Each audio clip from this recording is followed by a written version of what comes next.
Hello friends, railway सामान्य विज्ञान की श्रृंखला को आगे बढ़ाते हैं।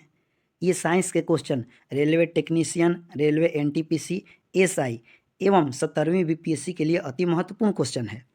चलिए, पुरुष व स्त्री जिन संगठन होता है, यानी पुरुषों में कौन से गुणसूत्र पाए जाते हैं तो एक्स वाई, और स्त्रियों में कौन से गुणसूत्र पाए जाते हैं तो एक्स एक्स। करा, एक लड़का पिता से क्रोमोसोम पाता है तो लड़के में पिता से कौन सा क्रोमोसोम आता है, यानी 22 प्लस वाई, यानी मानव में 23 जोड़ी गुणसूत्र पाए जाते हैं, यानी 46 गुणसूत्र पाए जाते हैं। तो लड़के को पिता से कौन सा क्रोमोसोम मिलता है 22 प्लस वाई।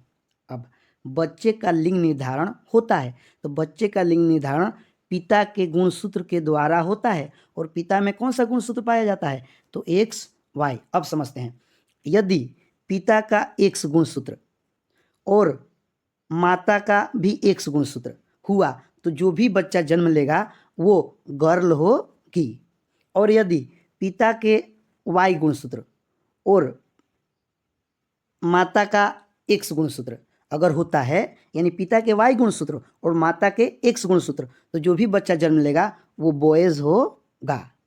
यानी एक्स एक्स हुआ, एक्स एक्स मिले तो समझिए कि गर्ल्स, और वाई एक्स यानी एक्स वाई हुए तो समझिए कि बॉय। आगे पैतृकता सिद्ध करने में सहायक है, तो पैतृकता सिद्ध करने में क्या सहायक थे तो डीएनए जांच एवं फिंगर प्रिंटिंग टेस्ट। इससे पता चल जाता है कि जो भी बच्चा है वो किसका बच्चा है। मधुमेह रोग होता है, मधुमेह यानी डायबिटीज यानी शुगर होता है इंसुलिन की कमी के कारण, यानी मधुमेह डायबिटीज यानी शुगर होता है इंसुलिन की कमी के कारण। इंसुलिन की खोज की तो बेंटिंग एवं वेस्ट ने इंसुलिन की खोज की। इंसुलिन शरीर में बनती है, कहाँ बनती है तो अग्नाशय में। इंसुलिन शरीर में अग्नाशय द्वारा बनती है। कि पानक्राइटिस एक रोग है श्वास नली का। पेप्सिन का एक उदाहरण है एंजाइम। दूध में नहीं पाया जाने वाला विटामिन कौन सा है तो दूध में विटामिन सी नहीं पाया जाता है। टॉक्सिन है, टॉक्सिन क्या है तो टॉक्सिन एक जहरीला पदार्थ है। टॉक्सिन क्या है, एक जहरीला पदार्थ है। प्लाज्मोडियम परजीवी है, तो प्लाज्मोडियम परजीवी मलेरिया रोग का वाहक मादा एनोफिलीज मच्छर है। मलेरिया रोग का वाहक मादा एनोफिलीज मच्छर है। मलेरिया रोग में प्रभावित अंग प्लीहा यानी तिल्ली। मलेरिया रोग मानव शरीर के किस भाग को प्रभावित करता है तो प्लीहा यानी तिल्ली को। मानव मूत्र में उत्सर्जित होता है विटामिन सी। मूत्र का पीएच मान क्या होता है 6, और जिसका भी पीएच मान 0 से 7 के बीच होता है वो अम्लीय होता है, और जिसका पीएच मान 7 होता है वो उदासीन होता है, और जिसका भी पीएच मान 7 से लेकर 14 के बीच होता है वो क्षारीय होता है। मूत्र का रंग हल्का सा पीला होता है, किसके कारण यूरोक्रोम के कारण। मेढक के हृदय में होता है 3 भाग, यानी मेढक का जो हृदय है वो 3 भागों में बटा होता है, जबकि मनुष्य के हृदय में कितने प्रकोष्ठ होते हैं तो मनुष्य के हृदय में 4 प्रकोष्ठ होते हैं, यानी मनुष्य के हृदय में 4 चैम्बर होते हैं। रक्त के प्रवाह को रोकने के लिए किसका उपयोग किया जाता है तो फ्लोरिक क्लोराइड का। रक्त के प्रवाह को रोकने के लिए फ्लोरिक क्लोराइड का उपयोग किया जाता है। शरीर में प्रचुर पाया जाने वाला तत्व कौन सा है तो ऑक्सीजन। शरीर में प्रचुर मात्रा में पाया जाने वाला तत्व ऑक्सीजन है।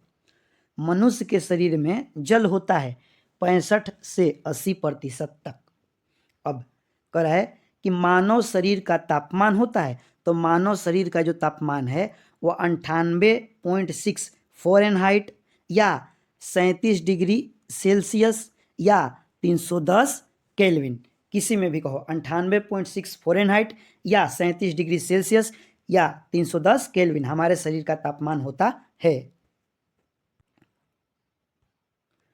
प्रकाश संश्लेषण का प्रथम स्थिर यौगिक है तब फास्फोग्लिसरिक अम्ल। राइजोम पादप का भूमिगत प्रारूप है तना। दलहन के जड़ों में पाए जाने वाले जीवाणु हैं तो राइजोबियम नामक जीवाणु दलहन के जड़ों में पाए जाते हैं। पौधे नाइट्रोजन ग्रहण करते हैं नाइट्रेट के रूप में।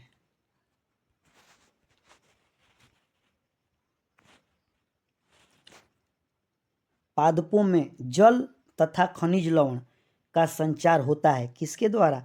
जाइलम के द्वारा। पादपों में बना खाद्य पदार्थ पौधों के विभिन्न अंगों में पहुंचता है किसके द्वारा? तो फ्लोएम के द्वारा। वह यंत्र जिसके द्वारा तने की वृद्धि को मापा जाता है तो ऑक्जेनोमीटर।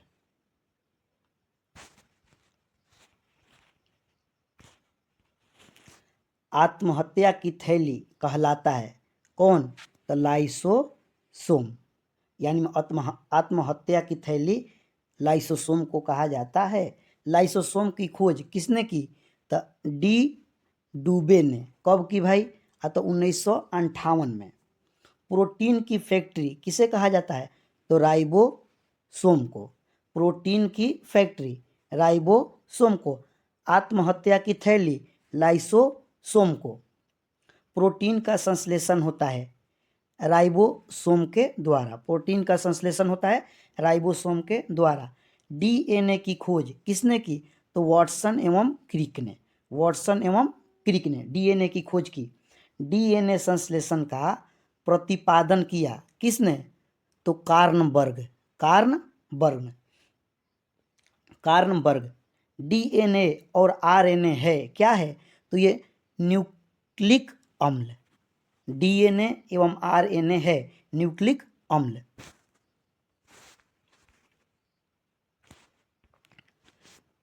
डीएनए के क्रियात्मक खंड को क्या कहते हैं? तो डीएनए के क्रियात्मक खंड को जीन कहा जाता है। डीएनए का डबल हेलिक्स मॉडल किसने दिया? तो डीएनए का डबल हेलिक्स मॉडल जो है वो वाटसन एवं क्रिक ने दिया। डीएनए की इकाई है तो डीएनए की इकाई कौन सी है? तो न्यूक्लियोटाइड्स। सर्वप्रथम प्रयोगशाला में जीन का संश्लेषण किया था किसने? तो हरगोविंद खुराना ने। सर्वप्रथम प्रयोगशाला में जीन का संश्लेषण किसने किया था? तो हरगोविंद खुराना ने।